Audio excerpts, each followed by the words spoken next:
What's up, Tommie Sports fans? I'm your host, Aaron Cornelius, and you are watching another angle on Tommie Sports Network.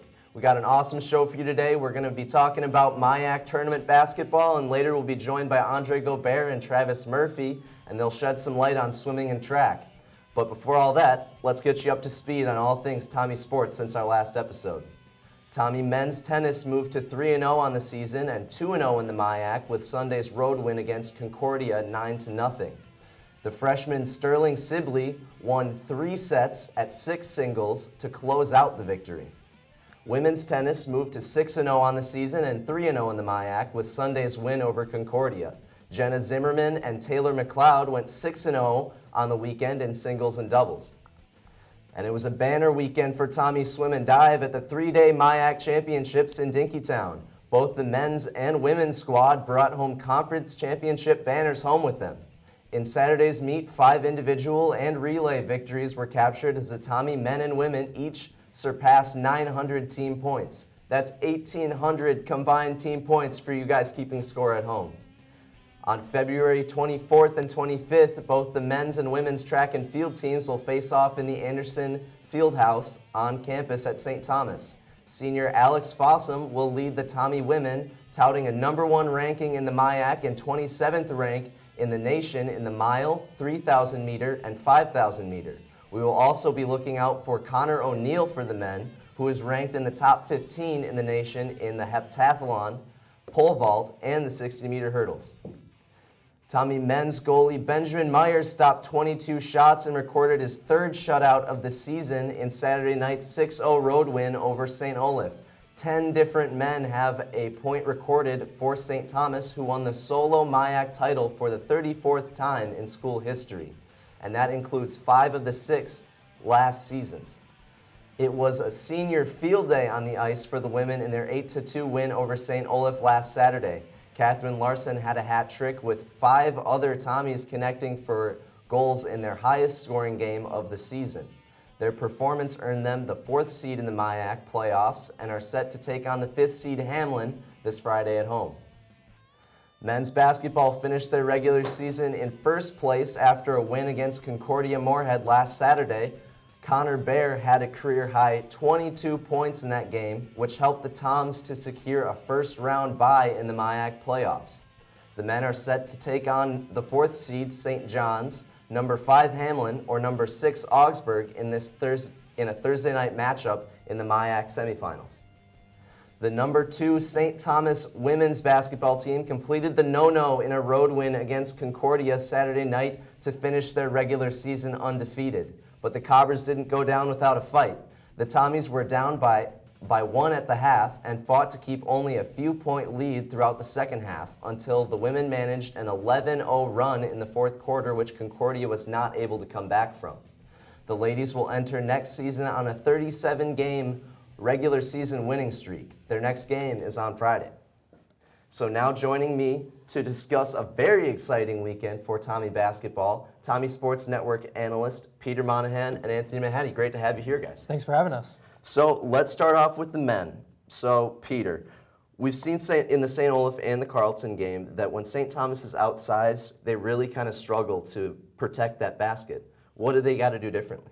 Yeah, so in the past when St. Thomas has come across a team that has a little bit more size, a little bit more of a physical advantage, they've been trying to go to a double teaming someone in the lane and kind of cut out that physical presence in the middle. But when they've been doing that, they've been struggling to close out on the 3-point shots or anyone that kind of finds some space on the far side with the double team. So they either need to work on closing out and be a little bit more disciplined with the double team, or maybe even going away from the double team and just trusting one of their players to kind of crack down and, you know, put in some work for one game and get the job done for the team. That's exactly right, Peter. And we saw in the last couple of games against Carleton, it was difficult for the guards to help and close out, and it just didn't seem like they were on the same page. But, you know, if you give a great coach like Coach Tower this much time, I think he can do a great thing to get everyone back on the same page. So, Anthony, now let's turn our focus to the women. We saw in the Augsburg and in the Concordia game that when the opponent pushes the tempo, St. Thomas struggles to keep those leads. Is that the Achilles heel of this team?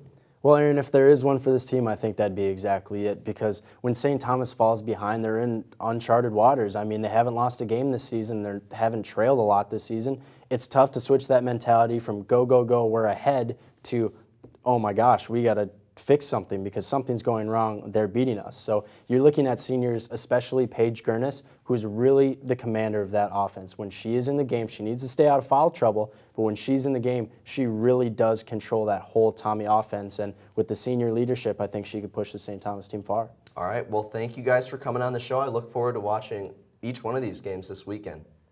So now let's send it up to the newest segment on Another Angle. TJ Birnbaum, what do you got? Hi, I'm TJ Birnbaum. You're watching the Obtuse Angle, part of the show where I take coaches and athletes and ask them questions about the important issues plaguing St. Thomas athletics.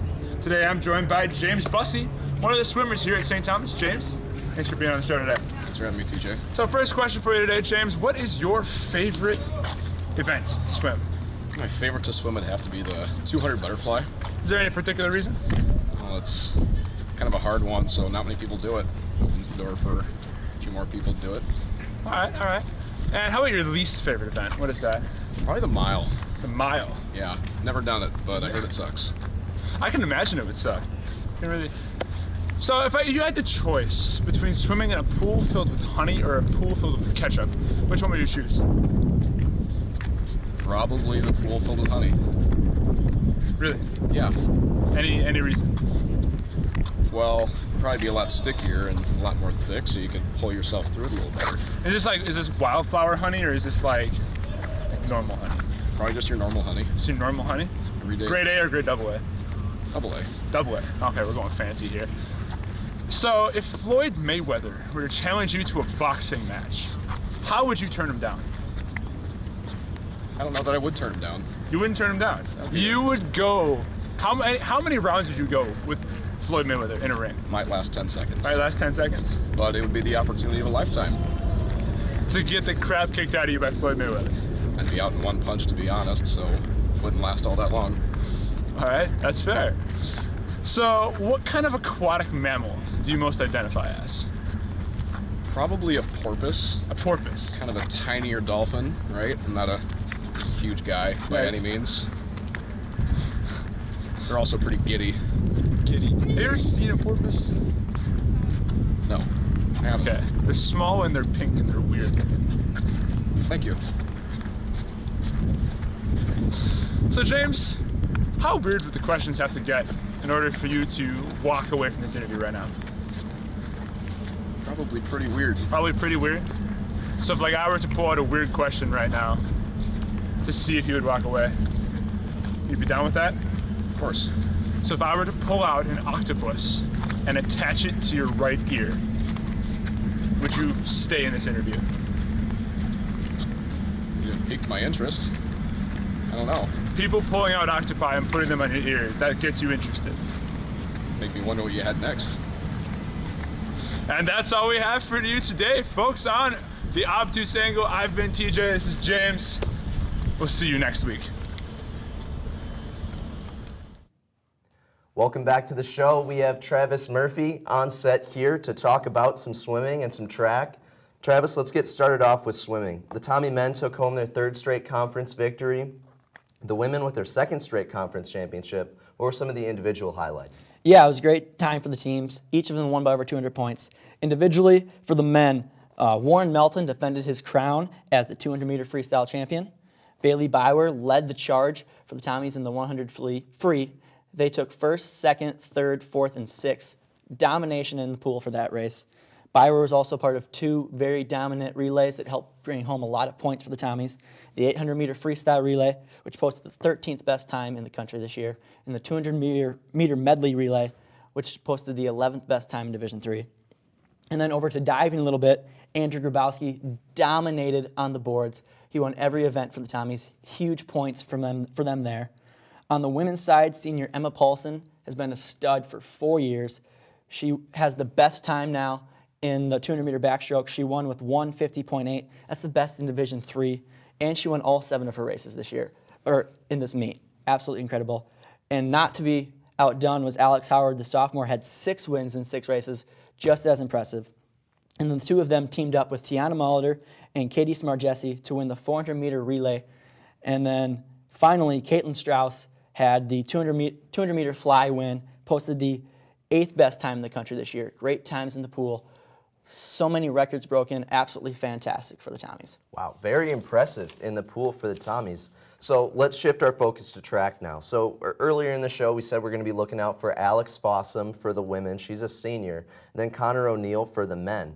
Is it time for the Tommies to start thinking about nationals? Definitely. They have a lot of people who compete. And one of them is long and triple jumper Nick Spann, who I personally had a chance to sit down and talk to earlier this week. Let's take a look at that interview. I'm Travis Murphy. Alongside me is Nick Spann from the St. Thomas men's track team. Thank you for joining me, Nick. Thanks for having me. So last year at the conference track meet, you went 21.9 in the long jump and 43 feet in the triple jump. A year later now, your PR so far this year have been over a foot further in the long jump and 3 feet in the triple jump. That's insane margins of increase. What has been your motivation the past year to get to where you are now? Just like not really competing at my best last year. Last year, my marks were worse than what I did in high school, so I just wanted to get back to where I was and just get back to those marks. Very cool. So as you know, the Tommies never lost an indoor conference track meet, going for the 33rd straight. What do you personally have to do this week in practice to mentally and physically prepare yourself to do your best and get as many points as you can for the team? I think just kind of relax and like don't be like scared of the moment. Just rest up and be ready to go for Friday and Saturday. Sweet. And last question, a little bit of a fun one. What's your favorite event and why is it your favorite event?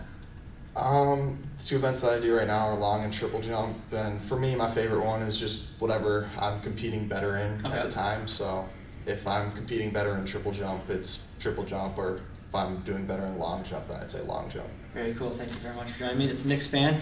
He is ranked 20th and 21st in triple jump and long jump in the nation. Look out for him coming this spring. Thank you for joining me. Thanks for having me. Welcome back to another angle on Tommie Sports Network. I am joined alongside me, Travis Murphy, and now on the show, Andre Gaubert. Andre, how you doing today? I'm doing great, man. Good to hear it. So let's talk some track. Track and field's been super successful this year. What are some areas of improvement? Well, just kind of looking at some areas of improvement, St. Thomas came off of a big year from last year winning the MIAC. Women's track team and men's track team both coming into this have all the momentum going for them. To give you a little perspective on the success of the MIAC track team, there's been 32 MIAC championships between when it started and when it is now. St. Thomas has won all 32 of them. And to give you some perspective into that sort of successes, they're coming in as the favorites coming into the thing. Some of the biggest things they need to work on is staying healthy in particular. If you talk around on the track team, a lot of people are talking about their calves being sore. They're talking about, their arms, them having issues with their arms or just kind of related issues for their events. And being a track athlete, I can clearly say that a lot of these areas of improvements is, shin splints is a big problem among runners and jumpers. A lot of times between the momentum it takes them to jump, that generates a lot of tension within their legs as well. It's just making sure that they stay healthy. St. Thomas definitely has the talent to compete as well. Nick Spann, we've already talked about, has been phenomenal for long jump. Going into high jump, Evan Cross is big for men's tracks as well. Going over the girls track, we talk a lot about Alex Fossum. I always see her studying around. She's a phenomenal student from what I've heard. She's just phenomenal on the track, and that's something that adds a lot of depth to the women's track team as well. Just going over in the sprinters, we can talk about Katie Marcinet coming back. She was big for track and field. Katie Murray as well. They lost some big sprinters as well. One of them being Bailey Cook, who was a senior from last year. She was a national competitor in the long jump for St. Thomas, and she is and they've really, they've lost some key talent, but they've been doing well. They've had some key freshmen that have been coming back as well, both for the men's and the women's, and the future of them is looking very bright. We have a strong freshman class in both the men's and the women's, and they're going to be looking to prove themselves in all these areas at conference with these young athletes getting the chance to prove themselves as a force in the MIAC. Okay, so you talk about having a younger team and still being fairly successful, but you look at like the women's track and field team, for instance, where they lost a ton of seniors last year. Who's filling in those shoes this year?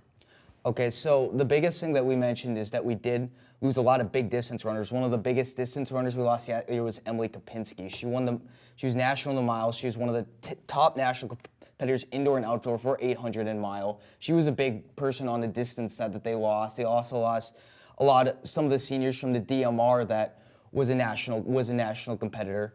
And they filled in with some solid freshmen. Jalea Anderson has been one of the freshmen that have really kind of stepped in. Jordan Shifley, I believe, has also been stepping in along in that multi-spot as well. There's still a strong sophomore junior class. Senior Libby Lang has been one of the top competitors in the weight throws. She's seated first in the shot put, and she's been a big addition as well. So St. Thomas has that young talent, but they also have senior leadership that's adding in that depth as well, along with the jump size Taylor Quant and Elizabeth Russell in both the long and triple. They have a lot of different elements that are working for them coming into this Maya Conference Championship. And that's a big reason why St. Thomas is so successful. It's just as a team, they're just structurally as a whole, they just have talent everywhere there is. If you look at other teams in the MIAC, if you look at Hamlin, they have really strong throwers. If you look at Augsburg, they're known a lot for their sprints. St. Olaf and Carleton are known for their distance runners.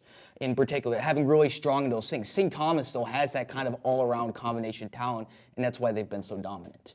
And so I think to kind of solve it off as well is that just the fact that they have so much young talent coming in, there's a lot of pressure for them to succeed. But the way they've been doing, they're in a great chance to win again. Well, thank you, Andre, Travis, for coming on the show. And that will just about do it for us here on Another Angle. Until next time, I'm Aaron Cornelius, and this is Tommie Sports Network.